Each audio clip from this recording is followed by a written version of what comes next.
En el marco de los 10 años de la creación de la Cámara Argentina de Servicios de Apoyo a la Inclusión Educativa, CASAIE, continuamos con el ciclo de entrevistas a referentes del sector discapacidad. Conversamos hoy con Silvana Corso, quien ya era docente cuando fue mamá de Catalina, una niña que nació con parálisis cerebral severa y que vivió solo 9 años. Esa experiencia condujo a Silvana a especializarse en inclusión educativa y llegar a ser una de las directoras de escuela media y hoy una de las supervisoras que más conocen del tema. Bueno, muchas gracias por estar con nosotros, Silvana, y por esta generosidad tuya de atendernos. Queríamos empezar con pensando en este tiempo de tantas faltas de certezas y de tu propuesta de afrontar la incertidumbre en las escuelas. ¿Cómo sería afrontar la incertidumbre, la falta de certeza? Bueno, primero agradecerte la oportunidad de compartir estas ideas y que me tengan presente. Eh, no sé si es una propuesta, es una conclusión a la que llegué a partir de mi propia práctica. Si hay algo que me quedó claro en cuanto a lo que es el diseño de una escuela inclusiva, que no hay un modelo y que es una aquí, una ahora constante, es ir dando respuesta a cada día, ¿no? No hay claro un camino, sí hay claro valores y principios que deberían de sostener todas las escuelas, ¿no? Que las escuelas son para todos y todas, y cada uno y cada una, y que debe dar respuesta a cada necesidad. Ahora, luego, ¿cómo? Es un diseño casi artesanal, y que es día a día, porque hoy puede funcionar y mañana no, y hay que reinventarse. Entonces, por ahí mi conclusión era que no es, sino es con crisis atravesar esa transformación de la escuela, ¿no? En escuelas cada vez más inclusivas. Ni siquiera me atrevo a decir, digo, yo doy por hecho que son inclusivas porque es ley, ¿no? Pero bueno, ir perfeccionándose en esto, ir mejorando en esto, porque eh, vamos a tener días de fracaso, con las mejores intenciones y con la mayor formación. Hay días que todo se derrumba y no encontrás respuestas, ¿no? Entonces, ¿qué es lo que propongo en realidad cuando doy esa conferencia específicamente? Hacer de la incertidumbre una forma de hacer escuela, ¿no? Alojarla y hacerse más amigo que enemigo de lo que causa trabajar en inclusión, ¿no? Que, insisto, que genera crisis en una escuela, porque uno se llena de preguntas. Yo trabajando en esto hace tantos años y tan convencida como estoy, ¿no? Porque primero fue una lucha personal y estoy convencida que ese es el camino. Hubo días en los que me sentí atrapada y me pregunté si había un límite, ¿no? Como llegué a tocar fondo y decir, bueno, entonces por ahí no es todo tan como yo pienso y tiene algún tipo de límite. Y al otro día volvés a empezar, ¿no? Y a veces es darse tiempo yo digo soportar la crisis, pero no como una cuestión de tolerar, sino como de sostenerla, no ocultarla, ¿viste? Como hacer, bueno, ocultarla me refiero a no sé, una situación de crisis con un estudiante, lo primero que hace la escuela es tratar de que ese estudiante venga menos horas, que se lo lleven en una situación de crisis, que vengan los padres.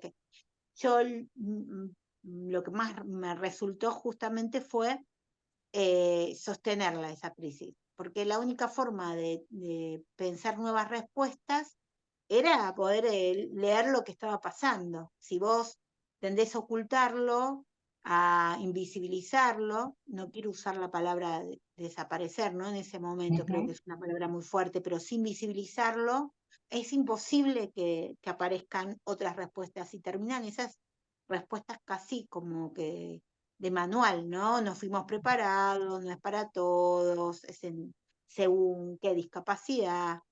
Entonces, es esa, no sé si es una propuesta, creo que es una conclusión que me llevó a la práctica y que es una invitación, si querés, y que no es tan sencilla. Cada vez que doy esa conferencia siempre digo que es una conferencia que moviliza, porque de hecho doy algunas puntas, ¿no? De cómo transitarlo. de mi propia experiencia. Pero también digo que al otro día hay que estar en el aula y que seguramente nos vuelve a tomar la incertidumbre. Por eso digo, a que nos tome, a alojarla es otra cosa.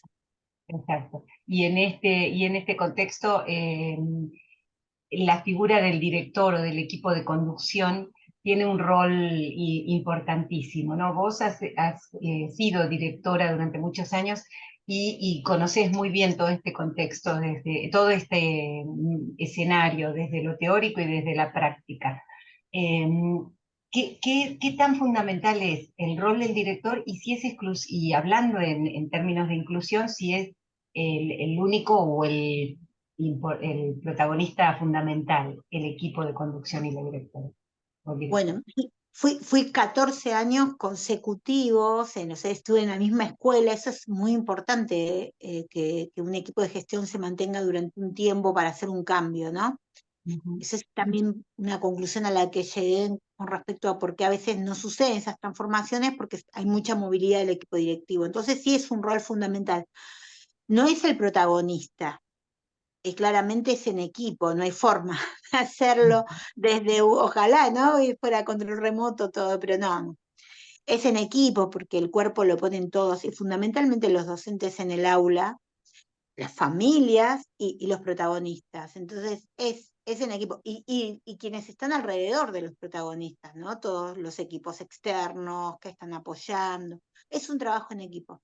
Claramente necesitas una cabeza que sepa dónde va, porque si tiene claro a dónde va, si abraza estos principios, y digo los abraza con convicción, no los abraza por imposición, porque ahí titubea. Si yo los abrazo con convicción, por más que no haya sido formada específicamente, yo busqué una formación específica, porque tenía motivaciones personales. Casi si querés, intereses personales, muy Ujú. personales. Pero no importa si no lo tenés.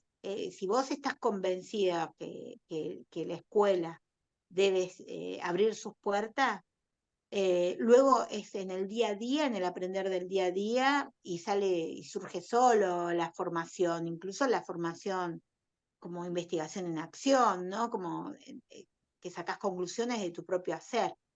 Este, yo entiendo que la cabeza es fundamental y quien dirige una escuela puede inhibir esos procesos de transformación y puede ser el causante de la frustración de muchas trayectorias escolares, simplemente por no estar convencido, por hacer un como sí, abrimos las puertas, pero bueno, no tengo claro cómo trabajar con los equipos externos, no tengo claro quién coordina esos equipos, entonces dejo que cada docente hable con el equipo y se termina configurando algo en función de las características de cada docente y no de las características del estudiante.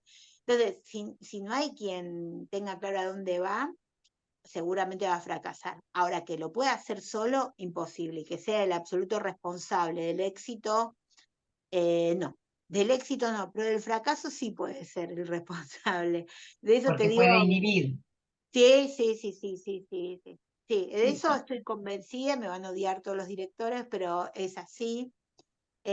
Yo me dedico hoy mucho al tema de gestión y al acompañamiento de esos equipos. Hoy como supervisora lo hago también, pero eso me abrió la mirada para también pensar en los estilos de gestión y de las comunidades educativas y su transformación, ¿no? No es fácil liderar los equipos, pero sí se allana todo cuanto más convencimiento de a dónde quiere ir tiene el equipo de conducción, un equipo de conducción que tiene que estar unido en tiene que tener claro el norte. Después el cómo se llega es con los demás.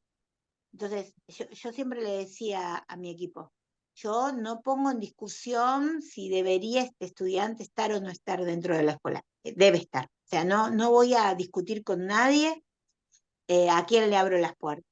Eso no voy a transar con eso, ¿no? claro. No fui muy académica, pero es eso. Pero sí podemos discutir el cómo lo transitamos juntos, porque lo tenemos que hacer juntos. Y yo no tengo todas las respuestas y esa capacidad de escucha de contención, de entender que esa transformación se da en la cultura escolar, no solo de las familias de los estudiantes, sino que también tiene que haber una transformación de la cultura de quienes integran esa comunidad educativa como los docentes. Hay que alojar la crisis que atraviesan los docentes también y hacer un acompañamiento de esas crisis, porque son seres humanos. Y cuando te dicen que si sienten que no pueden, yo tengo que tener la capacidad de escucharlos. Entonces, ese es el director de una escuela, el equipo. Perfecto. Y se habla mucho del diseño universal de aprendizaje. Ahora, este DUA, como le dicen, que para el que no lo conoce, ¿cómo lo sintetizarías y qué implicancias tienes para el alumno con discapacidad? Mira, pareciera que se puso de moda y tiene unos cuantos años. Yo lo trabajo como un enfoque, algunos lo trabajan como una herramienta, una metodología de la educación inclusiva. Yo creo que es un enfoque, esa filosofía digamos, es un enfoque filosófico que me permite entender cómo dar respuestas a todos en el aula, ¿no? La educación inclusiva dice todos dentro del aula y todos aprendiendo, respetando sus singularidades. El gran tema es cómo respeto las singularidades cuando tengo tiempos específicos, objetivos iguales para todo el mundo. El diseño universal lo que te permite es diversificar para dar respuesta a cada singularidad, respetando sus tiempos, los tiempos individuales, los tiempos grupales y los tiempos globales. Esa es la propuesta, ¿no? Es cómo llevo a la práctica esta filosofía y estos principios de educación inclusiva. Para mí no hay otra forma que a través del diseño universal, dando por hecho que ninguna persona aprende igual a la otra, por lo tanto no puedo tener la misma propuesta para todos. Eso sería, ¿no? Pero yo digo, es un enfoque porque yo tengo que estar plenamente convencido y consciente de cada singularidad. Si yo lo trabajo como una metodología, una herramienta, se sigue pensando en el diseño como una propuesta para intervenir ante la presencia de determinados estudiantes con discapacidad, con problemas de aprendizaje, con temas de ausentismo, ¿no? Con diferentes problemáticas, como cuando se puso de moda las adaptaciones curriculares. Y no es eso, es anticipar la diversidad en el aula, es entender que no hay otra forma de planificar que diversificando la planificación, sabiendo que no tengo que detectar problemas de aprendizaje en el aula, ¿entendés? O sea, es genial porque si lo asumiéramos como una filosofía, si lo asumiéramos así como un enfoque, como lo vengo trabajando, trascendería toda esta cuestión del marco que tiene, que es el marco teórico es un marco que viene de las neurociencias, y entonces hay mucha crítica a eso porque parece que son como recetitas, y entonces se espera la receta. Si trasciende esto, y yo anticipo la diversidad, dejo de lado la gran discusión de cómo le enseño a un estudiante con autismo, cómo le enseño a un estudiante con síndrome de Down. No, ya no aparecería esa pregunta, porque uno entendería que como no aprenden ninguno igual al otro, yo no tengo una sola propuesta, tengo diferentes objetivos, tengo diferentes caminos para llegar y trabajo sobre eso. Y escuchando a cada uno de mis estudiantes, porque son los protagonistas y los que marcan el rumbo, eligen dentro de la planificación y colaboran en la elaboración de esa planificación. Entonces ya si yo puedo internalizar esto, no habría más discusión sobre si fui preparado para trabajar con alumnos con, ¿entendés? Porque en realidad no fuimos preparados para trabajar con la diversidad. Y te estoy hablando de mi propia época como alumna, donde yo no tenía ningún problema, solo tenía un problema, que era una mamá que no sabía ni leer ni escribir. No, no era para mí un problema, para el sistema era un problema, porque todos esperan que los chicos terminen en casa las cosas, que no se terminan en la escuela. ¿Cómo lo terminas en casa si no tenés a alguien que te pueda acompañar? Entonces, eso se traduce en que vuelva al aula sin poder resolver lo que no entendía, y con esa desventaja que cada vez iba acrecentando más. Entonces terminaba siendo un problema para el aula. Entonces, no podían dar respuesta a esa diversidad, imagínate. O sea, la escuela nunca dio respuesta Claro, reales, siempre dejó sí, ahí vos te estás refiriendo a tu experiencia personal que te habían diagnosticado con trastornos de aprendizaje, ¿no? Claro, pero lo que quiero decir es que no tenía ningún trastorno, tenía una vida Claro, que si yo no aprendía en el aula, en mi casa no iba a aprender. Mi mamá me podía hacer un mate, claro, me daba todo el amor del mundo y estaba al lado mío, pero no sabía leer ni escribir. ¿Qué me podía ayudar? Si yo tenía dudas, si tenía una tarea que no había terminado en el aula, que no había entendido a la maestra, el único lugar donde yo podía aprender era en la escuela. Y si la escuela da por hecho que vos en tu casa avanzaste y entonces eso ya lo da por sentado y sigue avanzando, cada vez vos quedas más desajustado a la propuesta. Y eso es una cuestión cultural, ¿entendés? Si solo eso yo no lo pude visibilizarme, no voy a poder visibilizar a una persona con discapacidad. Digo, claro. creer que fuimos preparados para enseñarles a todos una mentira, a algunos específicos. Entonces, que yo no fui preparado para enseñarle a una persona con discapacidad, pero tampoco fui preparado para la representación del estudiante que creo que voy a recibir en el aula. Generalmente eso es un perfil de alumno que en el aula no está, porque por suerte cada uno de nosotros somos atravesados por una vida, por una experiencia cultural, por un bagaje que nos da la propia experiencia de vida, el contexto donde vivimos, la familia con la que estamos. ¿Sí? Por suerte o por desventaja, pero es así. Para algunos pudo haber sido como para mí una desventaja, tenía otras cosas que sí yo aprendí en mi casa y que la escuela no pone en valor.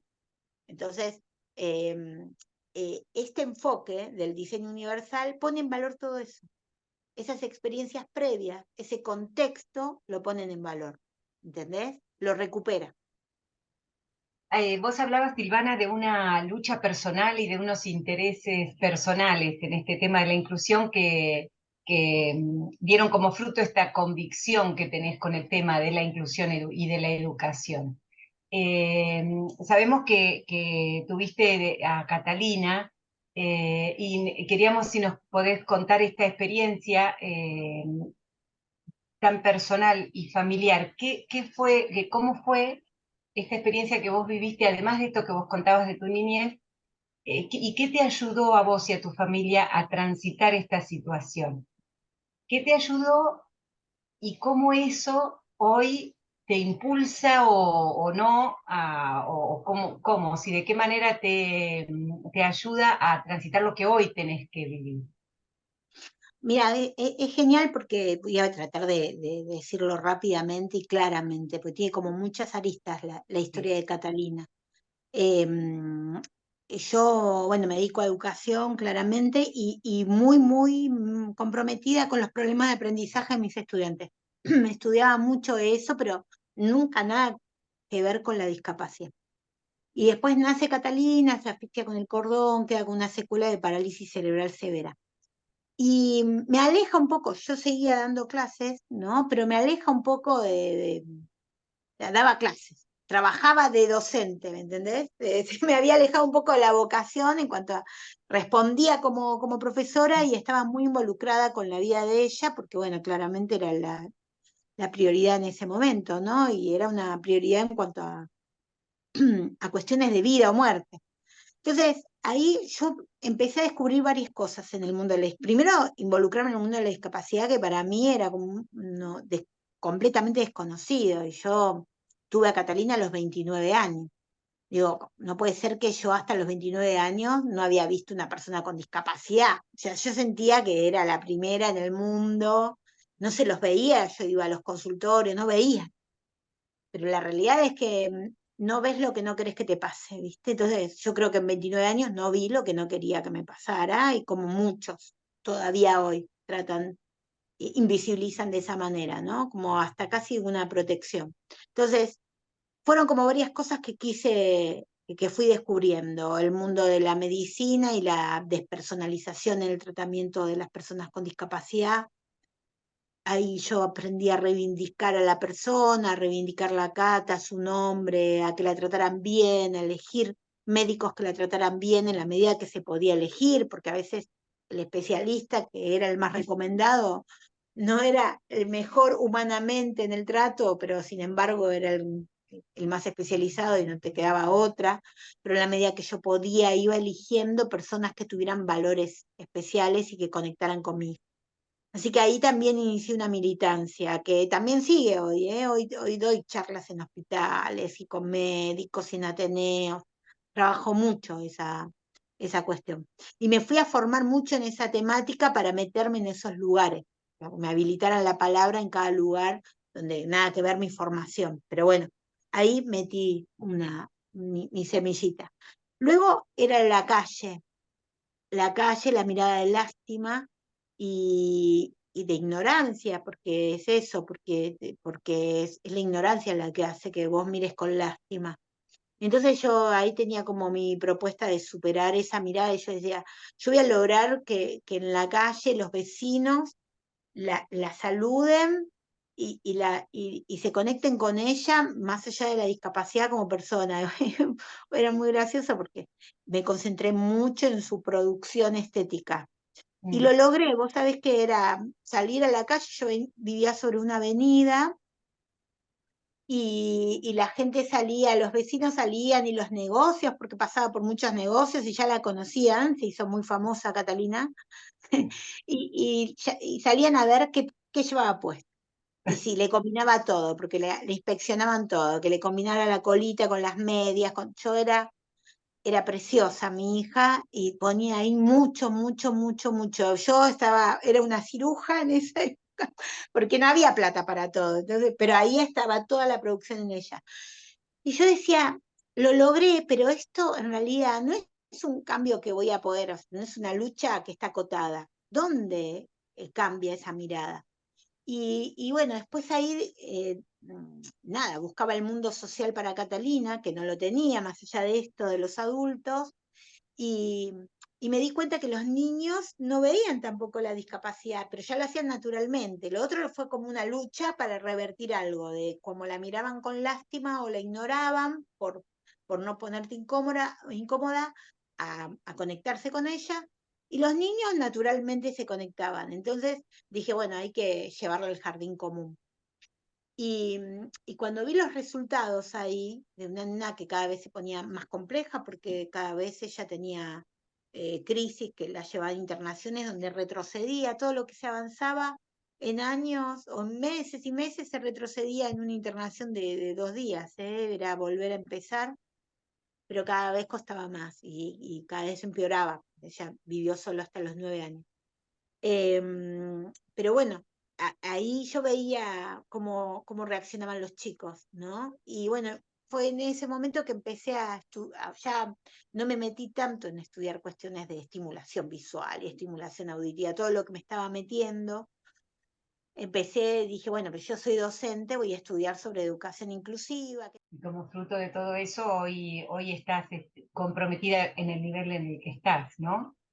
Claro, es que yo pienso, yo lo que entendía es que no hay tiempo, el sistema se toma todo su tiempo y hay vidas en juego, como Catalina, muchos chicos que están comprometidos, este, digamos, está comprometida su vida, ¿no? Y condicionada muchas veces, y de hecho yo tengo alumnos que han fallecido en plena cursada de la Entonces, secundaria o luego de egresados. Vos decís, no hay tiempo para para nadie hay tiempo, porque es el día a día, pero para algunas vidas en particular hay menos tiempo, entonces no podemos estar debatiendo todavía hoy si es deseable, si es posible, o sea, se está jugando la vida de tantos chicos que el tiempo es hoy y la respuesta es hoy. Y esa es mi convicción, no es el día a día, es el hacer. ¿No? Y bueno, sí, esa fue, y sigue siendo mi inspiración, aún no la tengo y sin embargo sigue siendo mi motor. Cuando no doy más, pienso que ella siguió peleando hasta el final por vivir y uno se queja por pavadas y bueno, entonces ahí renovas las fuerzas y seguís adelante. y como el tiempo es hoy, la Cámara sigue, desde Casaye se sigue tratando de recrear y reflexionar sobre estos temas. Así que te agradecemos muchísimo todo lo que nos has aportado en este breve diálogo y todo lo que estás haciendo por el sector y, como vos decís, por la educación en general. Así que muchísimas gracias. No, gracias a ustedes.